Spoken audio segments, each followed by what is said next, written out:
पिछले 11 महीने में लगभग एक्सीडेंट से 113 मौत नागपुर में हुई है। इसी को मद्देनज़र रखते नागपुर में एक रूल लागू किया गया है जो है डबल हेलमेट रूल। इसकी पूरी कंडीशंस क्या है ये आज हम लोग डीसीपी अर्चित चांडक से जानेंगे। क्या है सबसे पहले ये रूल, कैसे आप इस रूल को कैरी फॉरवर्ड कर रहे हैं और क्या क्या कंडीशंस इस पर अप्लाई होती है? 111 जो आप डेथ्स बता रहे हैं, ये सिर्फ वो वाली डेथ्स है जो कि हेलमेट ना पहनने से टू व्हीलर राइडर्स की हुई है नागपुर एक सिटी में एक साल में। टोटल नंबर ऑफ डेथ्स एक साल में अगर हम 2023 की बात करें एक्सीडेंट्स में, so it is more than 300। Nagpur जिसकी पॉपुलेशन 45 लाख है, लंदन एक ऐसी सिटी है जिसकी पॉपुलेशन 100 लाख है और वहाँ पे एक साल में 100 से कम डेथ्स होती है। तो आप एक कंपैरिजन लगा सकते हैं कि कहीं ना कहीं हम लोग गलत जा रहे हैं। तो जहाँ से ये रही बात डेथ्स की, नंबर ऑफ डेथ्स की इन एक्सीडेंट्स। सेकंड जो हेलमेट का ये है, ये कोई नया कानून नहीं है। ये मोटर व्हीकल एक्ट जो हमारा है सरकार का बनाया हुआ है, सेंट्रल गवर्नमेंट का मोटर व्हीकल जो एक्ट है उसमें ये ऑलरेडी ये नियम था। और अभी जो स्टेट गवर्नमेंट का ये डायरेक्शंस हैं कि इसको हर सिटी में इन्फोर्स करना चाहिए, क्योंकि एक नागपुर भी ले लीजिए, बाकी भी सिटीज़ ले लीजिए, या आप महाराष्ट्र एज ए स्टेट ले लीजिए, तो नंबर ऑफ़ एक्सीडेंट्स जो है, जो नंबर ऑफ़ डेथ्स हैं एक्सीडेंट्स में, वो मतलब उसका जो लेवल है या नंबर है वो कम नहीं हो रहा है। तो उसको मद्देनज़र रखते हुए as a safety for people, इसका प्राइम पर्पस सिर्फ सेफ्टी है। I mean it is for safety, इसका कोई और एसेंस ही नहीं है। ये सिर्फ safety of two wheeler riders हैं, क्योंकि उनको भी नहीं मालूम होता वो कब एक्सीडेंट में इन्वॉल्व हो जाए, क्रैश में इन्वॉल्व हो जाए। कभी उनकी गलती हो सकती है, कभी रोड इंजीनियर की गलती हो सकती है, कभी आगे वाले गाड़ी की गलती हो सकती है, किसी का ओवर स्पीडिंग हो सकता है, कोई जे वॉकिंग करते हुए आ गया वो हो सकता है। तो ये सब इश्यूज़ को मद्देनज़र रखते हुए ये रूल इन्फोर्स कर रहे हैं। ये एक लॉ नया नहीं है, एक रूल ऑलरेडी था लॉ, उसको इन्फोर्समेंट अब हम कर रहे हैं। सर, इसे लेके नागपुर की जनता को आप किस तरीके से अवेयर करेंगे? अभी जैसे हमने ये अभी प्रेस रिलीज़ किया है और अभी हमने सब हमारे ट्रैफिक के जो पर्सनल है, ऑफिसर्स हैं, सबको यही बताया कि आप 2-3 दिन 3-4 दिन सबको हमारा जो स्मार्ट बूथ्स हैं उसमें पीए सिस्टम्स हैं, हम उससे अवेयरनेस करवा रहे हैं, ड्राइव्स ले रहे हैं, अवेयरनेस कैंपेन्स ले रहे हैं। हमारी जो पीटर मोबाइल्स है जिसमें पीए सिस्टम रहता है उससे लोगों को बता रहे हैं जो भी अभी मिल रहा है, क्योंकि एक तरह से एकदम से कुछ चीज़ लागू करना वो भी सही नहीं होता है। थोड़ा सा लोगों को मालूम पड़ना चाहिए, उसका एसेंस मालूम पड़ना चाहिए। तो जो भी हेलमेट पहना है फर्स्ट राइडर या पीछे नहीं पहना है उसको भी बता रहे हैं कि आप अगली बार से हेलमेट का इस्तेमाल कीजिए। लोगों को ख़रीदना भी पड़ेगा, उसको संभालना भी पड़ेगा, ये सब भी चीज़ें हैं वो हम समझ सकते हैं। तो ऐसा नहीं है कि हमने परसों नोटिफिकेशन निकाला और आज से हम कार्रवाई में शुरू हो गए। फोकस अभी अवेयरनेस पे है, तो बाद में इसकी हम कार्रवाई फिर अब धीरे धीरे शुरू करेंगे। बट मैं अगेन बताना चाहता हूँ ये खुद की सेफ्टी के लिए है। हेलमेट एक ऐसी चीज़ है, लोगों को थोड़ा सा लगता है, मुझे बहुत लोग ने बोला सर प्रैक्टिकल डिफ़िकल्टी है, सर इसको कहाँ रखे, कहाँ ये करे। मेरा सिर्फ एक ही उत्तर रहता है, हम लोग एक्सीडेंट से रोज़ जूझते हैं क्योंकि हम लोग पुलिस में, हम लोग रोज़ के देखते हैं केसेस, हम स्पॉट विजिट करते हैं, हम एनालिसिस करते हैं। तो खुदा ना खास्ता कभी ऐसा कुछ हो जाए तब आपके मन में सवाल नहीं आएगा कि मैं हेलमेट कहाँ रखता या क्या करता। आप बस ये सोचते कि काश हेलमेट पहना होता मेरे परिवार वाले ने या मैंने। और वो हेलमेट एक ऐसी चीज़ है, वो 365 डेज़ में से एक दिन काम आएगा। वो एक दिन के लिए आपको हैबिट बनानी है पहनने की, that is the whole purpose of it. Sir, we have seen कि बहुत सारे लोग जो है बाहर से नागपुर आते हैं और होता है ना कि नागपुर में क्या हो रहा है वो उन्हें इतनी जानकारी नहीं होती, और जैसे वो गाड़ी चला रहे हैं उनको पता नहीं कि डबल हेलमेट रूल अभी नागपुर में भी आ चुका है। तो उन पे तुरंत कार्रवाई की जाएगी या पहले उन्हें इंटीमेट किया जाएगा? नहीं, बाहर से हो या नागपुर से हो, ये तो रूल। और ऐसा मैंने जैसे आपको बताया ये सिर्फ नागपुर के लिए ऐसा नहीं है। दिस इज़, ये सेंट्रल गवर्नमेंट का एक्ट जो है मोटर व्हीकल एक्ट, उसमें ये प्रावधान ऑलरेडी है, बस वो इन्फोर्स नहीं होता था, वो एक अलग चीज़ है। तो उसका इन्फोर्समेंट हम बढ़ा रहे हैं और हम सबको मौका दे रहे हैं। हम बता रहे हैं, ऐसा नहीं है कि मतलब तुरंत कार्रवाई पे लग गए हैं या फाइन्स कर रहे हैं, ऐसा ऐसा बिल्कुल नहीं। हम लोगों को एक अवेयरनेस करवा रहे हैं और धीरे धीरे फिर उसकी हम कार्रवाई शुरू करेंगे। और जहाँ से जब मतलब मीडिया की बात हो, सोशल मीडिया की बात हो, आपका भी सबका सहायता चाहिए एक अवेयरनेस फैलाने के लिए। And this is ultimately for people, ये इसमें इसका और कोई पर्पस ही नहीं है। It is just to reduce the number of deaths in accidents.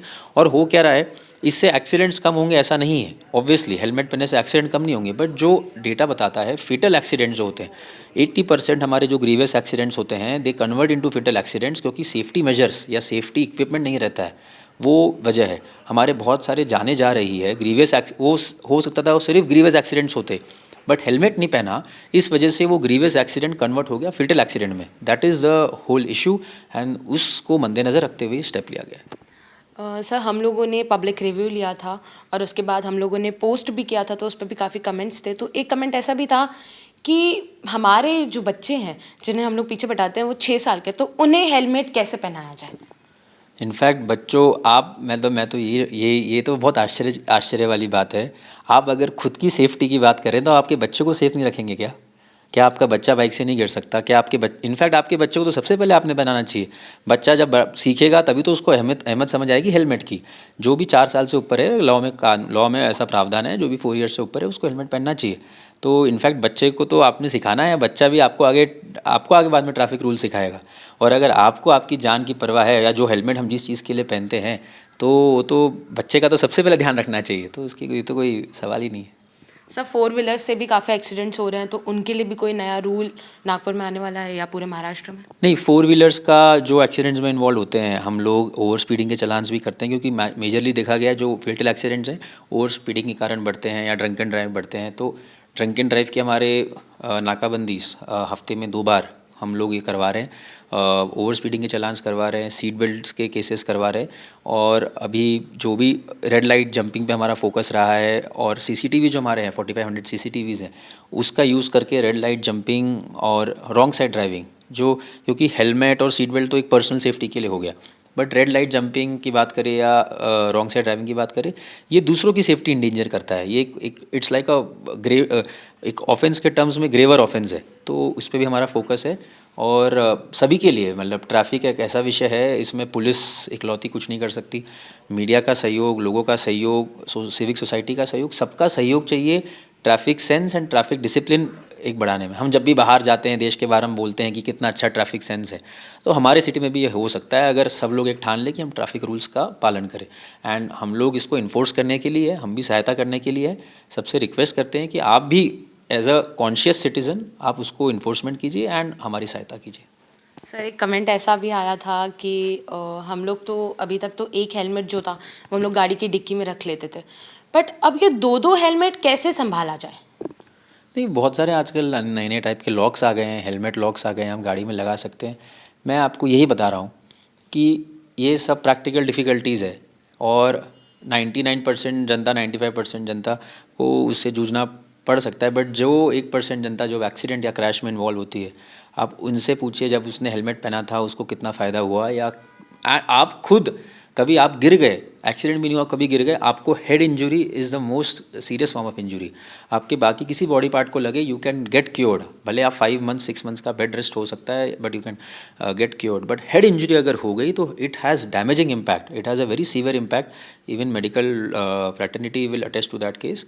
तो इट इज़ फॉर सेफ्टी। अब वो कहाँ रखना है, कैसे रखना है, इसके बहुत उपाय योजना है आजकल, इसका ऐसे कोई कमी नहीं है। आप दिल्ली जाइए, दिल्ली में लोग 2-2 हेलमेट इस्तेमाल करते हैं, लेके घूमते हैं, कुछ रखते हैं गाड़ी में, कुछ लॉक लगाते हैं, तो वो people will figure out eventually. Sir मेरा आखिरी सवाल है, वी हैव सीन कि नागपुर में जो है ऑटो चालक जितने भी हैं उन्होंने काफ़ी लूट मचा रखी है, काफ़ी मनमानी करने लगे हैं। तो बड़ी बड़ी सिटीज़ में हम लोगों ने देखा है कि मीटर के हिसाब से ऑटो चलते हैं, और हमारे नागपुर में अब तक वो अप्लीकेबल नहीं हुआ है। तो उसके ऊपर कोई आगे आप लोग कार्रवाई करने वाले हैं या कोई ऐसे रूल्स निकालने वाले हैं। जो ऑटो का मीटर से चलना नहीं चलना, ये एक तरह से आरटीओ का विषय है, इसमें ट्रैफिक पुलिस का रोल नहीं रहता है। बट जो हमारा रोल रहता है ट्रैफिक पुलिस का, इलीगल पार्किंग कह लीजिए या रॉन्ग साइड ड्राइविंग, हमको काफ़ी कंप्लेंट्स आती है।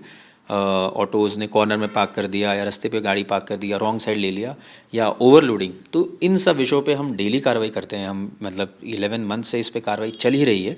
एंड ऑटोज़ का नंबर भी ज़्यादा है शहर में, तो उतना लिमिटेड मतलब ऑटो स्टैंड पे उतना स्पेस भी नहीं रहता इन लोग के लिए, तो वो हमारी कार्रवाई चल रही है। बट जो आपने जो मीटर वाला सवाल पूछा हो, that is related to RTO, तो we are not authorized in that regard.